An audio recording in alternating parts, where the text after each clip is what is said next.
தூய ஆவியாரின் பெயராலே ஆமேன்.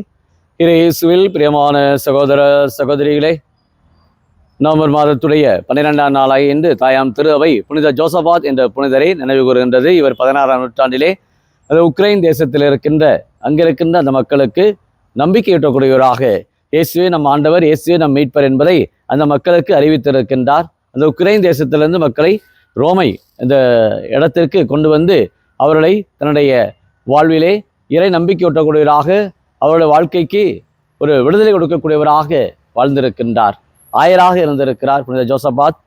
மறைசாட்சியாகவும் தன்னுடைய வாழ்நாளிலே இயேசுடைய அன்புக்காக தன்னுடைய இரத்தத்தை சிந்தி விசுவாசத்தை காத்திருக்கின்றார். 16ஆம் நூற்றாண்டிலே அந்த மரபு, அந்த பாரம்பரியத்தை தன்னுடைய வாழ்நாளிலே ஒரு உணர்ந்தவராக எப்பொழுதுமே இறை அன்புக்கு ஒரு பாத்திரமாக வாழ்ந்திருக்கிறார். ஆயராக மக்களோடு மக்களாக அந்த மக்களுக்காகவே தன்னுடைய வாழ்க்கையை கரைத்தவராக நான் பார்க்கிறேன். என்னை பின்பற்றவரும் எவரும் தன்னையே மறுத்து தன் சிலுவையை சுமந்து கொண்டு என்னை பின் செல்லட்டும் என்ற அந்த அன்பு வார்த்தைகளை வாழ்வாக்கியவர் தான் இந்த புனித ஜோசபாத்.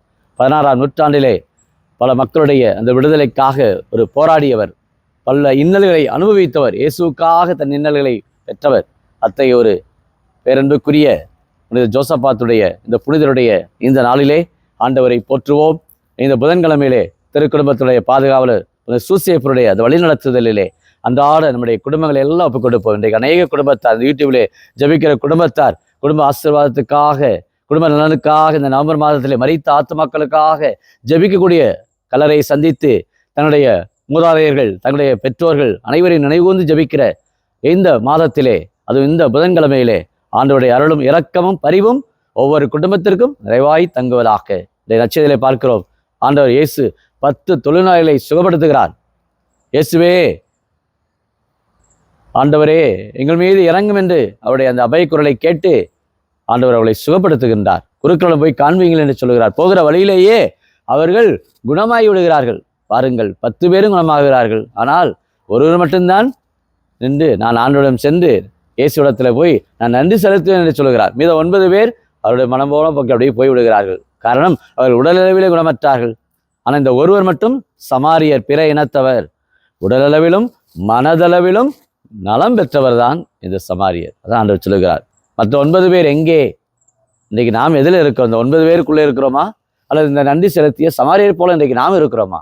இன்றைக்கு நம்மையே நாம் கேட்டு பார்ப்போம். ஆண்டவர் எவ்வளோ நன்மைகளை இன்றைக்கி நமக்கு செய்கிறார். ஒவ்வொரு நாளும் ஒரு ஆசீர்வதிக்கப்பட்ட நாளாக ஒவ்வொருவருக்கும் பல கொடைகளை, வரங்களை ஆண்டவர் இந்த நவம்பர் மாதத்தில் பொழிந்து கொண்டே இருக்கிறார். எத்தனை பேர் நன்றி உணர்வோடு இயேசுவிடத்தில் வருகிறோம்? இயேசுவே நன்றி என்று எத்தனை பேர் இன்றைக்கு சொல்லுகிறோம்? இன்றைக்கு குடும்பத்தில், நம்ம ஜபத்தில், தனிப்பட்ட நம்முடைய அன்றாட வாழ்க்கையிலே, சங்கீதத்தை வாசிப்பதிலே நன்றி சங்கீதம், எத்தனை சங்கீதம் இருக்கிறது, எத்தனை பேர் வாசிக்கிறோம்?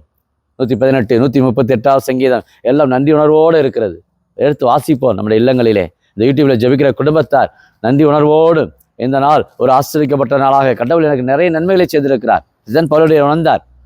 1 தெசலோனிக்கேயர் மடலில் 5ஆம் அதிகாரம் 16, 17 சொல்கிறார். எல்லா சூழ்நிலையும் ஆண்டவருக்கு நன்றி கூறுங்கள் என்று சொல்கிறார். மகிழ்ச்சியாக இருங்கள் என்று சொல்கிறார்.